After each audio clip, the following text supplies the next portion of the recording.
നിങ്ങൾക്ക് ഓർമ്മശക്തിയും ബുദ്ധിശക്തിയും വർദ്ധിക്കണം എന്നുണ്ടെങ്കിൽ നിങ്ങൾ പ്രധാനമായും കഴിച്ചിരിക്കേണ്ട 5 തരത്തിലുള്ള ഭക്ഷണങ്ങളുണ്ട്. ഒന്നാമത്തത് മെഗ്നീഷ്യം കണ്ടൻറ്റുള്ള ഭക്ഷണങ്ങൾ. മെഗ്നീഷ്യം കണ്ടൻറ്റുള്ളത് ഹോൾ ഗ്രെയിൻസ്, നമ്മുടെ നാട്ടിലുള്ള ധാന്യങ്ങൾക്കകത്ത്, തവിടുള്ള ധാന്യങ്ങൾക്കകത്ത് അടങ്ങിയിട്ടുണ്ട്.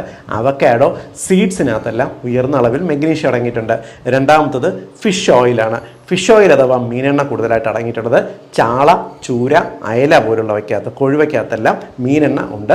ഇത്തരം ഭക്ഷണങ്ങൾ കഴിച്ചാൽ, പ്രത്യേകിച്ച് ഇതിനകത്ത് ഒമേഗ 3 ഫാറ്റി ആസിഡ് നിങ്ങളുടെ ബ്രെയിനിൻ്റെ കോശങ്ങൾ വർദ്ധിക്കാൻ സഹായിക്കും. മൂന്നാമത്തത് ബെറീസാണ്.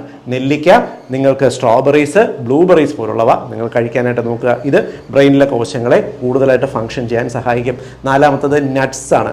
നമ്മുടെ നാട്ടിൽ കിട്ടുന്ന എല്ലാവിധ നട്ട്സിനകത്തും omega 3 fatty acid, vitamin E പോലുള്ളവ അടങ്ങിയിട്ടുണ്ട്. ഇവ സമൃദ്ധിയായിട്ട് കഴിക്കുക. അഞ്ചാമത്തത് സീഡ്സ് ആണ്. മത്തങ്ങക്കുരു, സൺഫ്ലവർ സീഡ്സ് പോലുള്ള നമ്മുടെ നാട്ടിൽ കിട്ടുന്ന എല്ലാവിധ വിത്തനങ്ങളും കഴിക്കുന്നത് നിങ്ങളുടെ ബ്രെയിൻ വർദ്ധിക്കും, ബുദ്ധിശക്തി വർദ്ധിക്കും.